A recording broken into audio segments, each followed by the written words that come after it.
ሰላም አሉ? አልহামዱሊላህ። እንዴት አሉ? ሽኩር ሐምድረሰው አልহামዱሊላህ። በጣም ቆንጆ። አዎ። እንዴት ናችሁ? ሰላም ነው? ምንድነው የኔ እናት እስኪ እንገሩኝ፣ እንደው ይቸገራሉ ልጆቹትን እንደው ያማቸዋል ተብዬ ነበር የመጣሁትና እንደው በጣም ያመማቸው ምን ሙቀትም ብሎ ማለት ነው ይሄኛው ዝም ብሎ መተኛት ነው። ሐኪም ልንገዛ እንሄዳለን፣ የነጣ አስወጣነ። አሁን የነጣ አንሰጥም የለንም አሉ። ለዚህ በብር እየገዛን ነው። ይሄ ግን አሽማይልና ሐኪምም አልጀመርነው ምንም አልጀመርነው። ይሄን በጠበልም በምንም እየሞከርን ነው።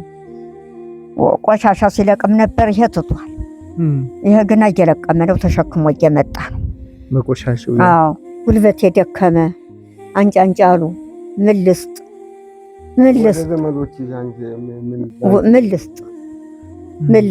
ሐኪም ቤት ገብቼ ተሰፍቼ በግድ ነው የዳንኩ። ይሄኛው ሁሉም ኧረ መከራ ነው። የሚበላ የሚጠጣ ስናጣ አንጭ እንደፊቱ እንዳለፈው አንጭ ነው። ምን ላንጣ ነው አንጭ እያሉ ይደብዱት። አዎ የሁለት ተጀ ደብድቦኛል። ይሄ እንደዚህ ሐኪም ቤት መልካሞቹ ጉረቤቶች አነደጅ እንደማማ ወስዶ ሐኪም ቤት ተሰፍቶ እዚህ ላይ የደበደቡት። አዎ ወይናቴ ማጣት ነው። ሀድር አላንስም ብዬ ገብቼ ደግሞ ምኑን ይዤው ልውጣ? አዎ ሞተስ ጌጥ ነው። እውነቴን ነው። እነዚህን የመሰለ ጎበዝ አተላ ያሸክሙታል። ምን ይሉታል ይሄን? ሰላም እንዴት ናችሁ ውድ ቤተሰቦቼ? ሰብአዊነት የሚሰማው ሁሉ ይሄን ቪዲዮ ሼር አድርጉልን። እኒህ እናት እንግዲህ እንደምታዋቸው ከሰውነት ተራ ወጥተው በጣም ያሳዝናሉ።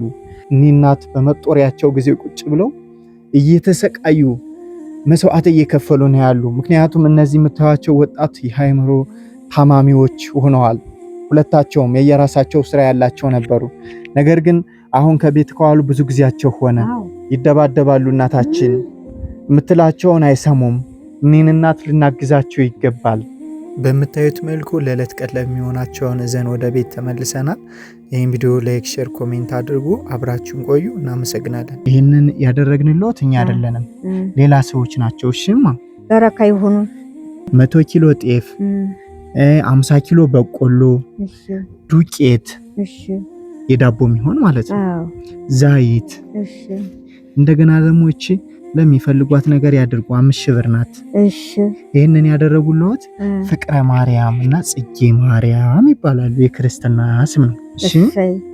በረካ ይሁኑ። አሜን። ክፉ አይንጣባችሁ። እናንተ በረካ ሁኑ። አሜን። ዘራችሁ ይርባ። አገር አማን ይሁን። አሜን። ጌታዬ እንዳሰባችሁልኝ ይሰብላችሁ። እነዚያም በረካ ይሁኑ። ክፉ አይንጣባቸው። አሜን። ጌታዬ ወዛችሁ አምሮ ልጆቼ ድነው ሰርታ ይብሉ። አሜን። ሰርታ ይብሉ።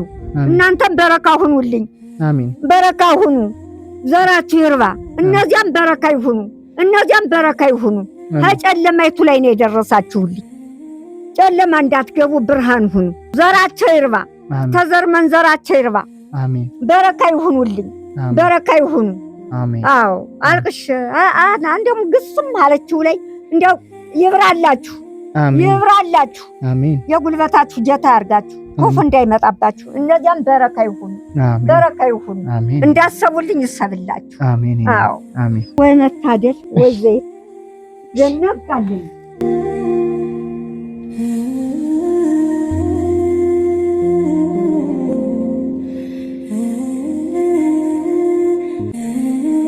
አሁን እናት ግን ምሳማት ና ቆይ አይደለም